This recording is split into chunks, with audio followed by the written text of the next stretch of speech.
Lou, we've got some stormy conditions coming our way this weekend. Today what we have is an area of low pressure, still very much dominating our weather.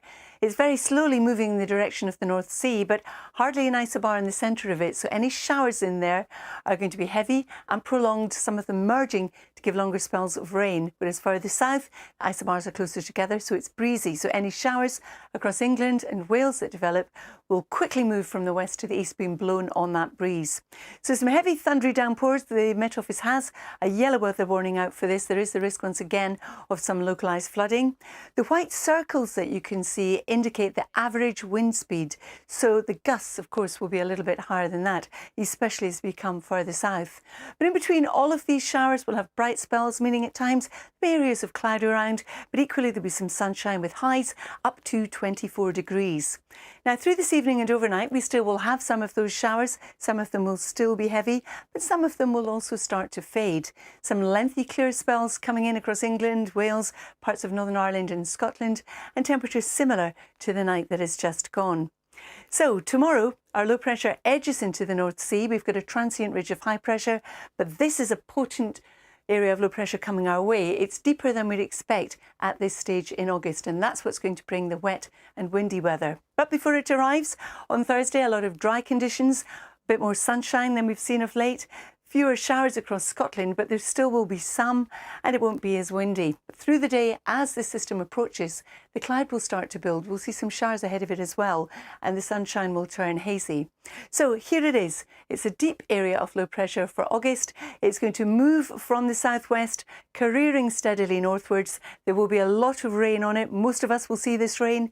And again, the wind on Friday will start to strengthen. So there goes the rain, pushing across the UK, heading northwards. Behind it, we see more showers coming in. Here's the centre of that area of low pressure, the heaviest of which always in the west, but we will see some in the east. The black circles this time, they indicate wind gusts. So if you bear in mind that trees are in full bloom and we've also got all this rain, we could well see some travel issues, some disruption, for example. And if you're camping, do pay attention to the forecast, because it is going to be windy and it's going to get windier. Because on Friday into Saturday, our low pressure continues to push northwards, getting in across Scotland.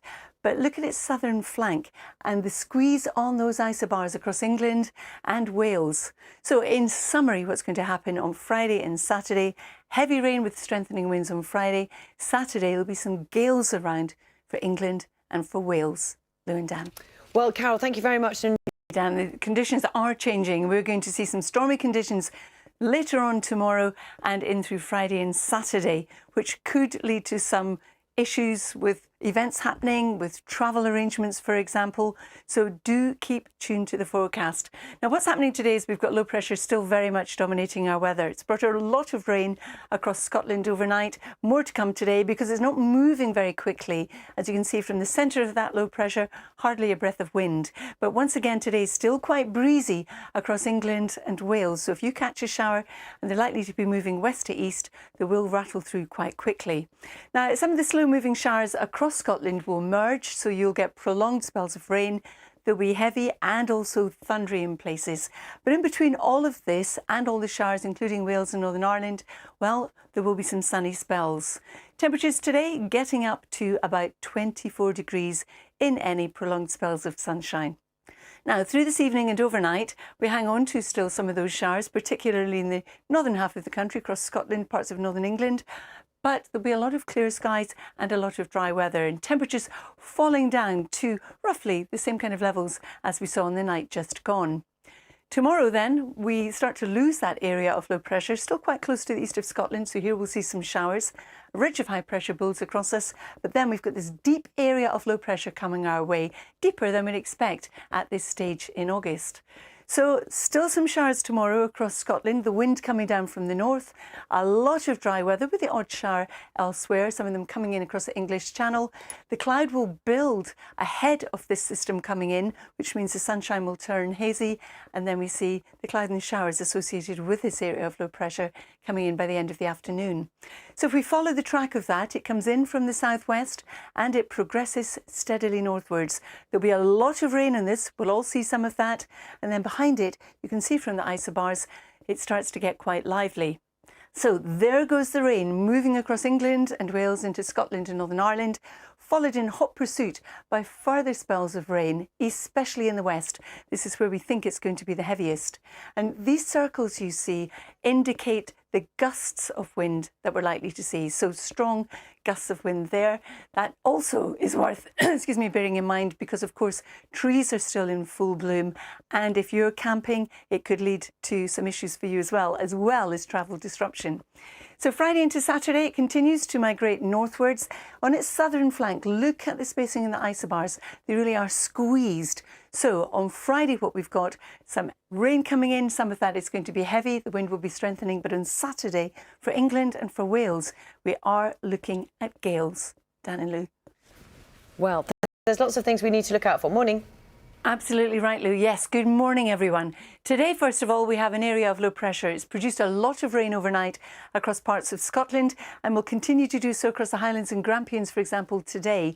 Not much in the way of isobars here, so it's slow moving. Come further south, we've got isobars which are a bit closer together, indicating that once again in the south today it is going to be breezy. And I'm talking England and Wales. Now, the showers that we have across Scotland will be slow moving, prolonged. Some of them will merge to give longer spells of rain.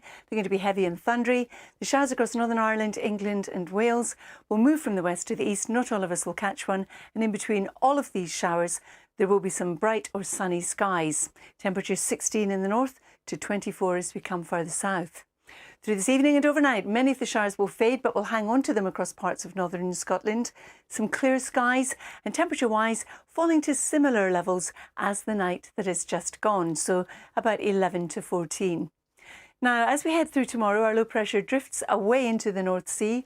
Front still close enough to produce some showers, but we've got a transient ridge of high pressure, and then we've got this unseasonably deep area of low pressure which is coming our way, and it's going to bring us some torrential rain and gales. But before that happens, we'll have a few showers left in the Highlands, the wind more of a northerly, a lot of dry weather around. As temperatures rise, we could see a few showers pop up across northern England, but they will be isolated. And at the same time, we'll have showers across the English Channel with more clouds spilling in across southern counties, turning the sunshine hazy. But it's later in the day we start to see the cloud thicken, showers arrive before the rain from that deep area of low pressure coming our way. So Thursday, here it goes, moving from the southwest by Friday into the north of the country, bringing some heavy rain. Where you see a squeeze in the isobars, it means it is going to be windy. So there goes the rain moving across northern England and Scotland. It will cross all of us. And then you can see the next batch coming in right behind it, the heaviest of which will be in the west. Now, these black circles indicate gusts of wind. So, of course, trees are in full bloom. If you're camping, it is the holiday season, of course. Do bear that in mind. It could lead to some travel disruption, not just on Friday, but also on Saturday, because what's happening then is as the low pressure centre moves northwards, you can see not much in the way of wind in that centre, no isobars, but look behind it, there's a good array of isobars, a bit like guitar strings here. So that does mean that the wind is going to pick up. So in summary, on Friday, there will be heavy rain for a time. The wind is going to start to really strengthen, but it's Saturday that we're likely to see the gales for England and for Wales. It's already caused some cancellations of events. So if you are doing anything outdoors or travelling, do keep in touch with the forecast where you are and where you're heading. Danny Lou. Very good advice. And particularly we know already that board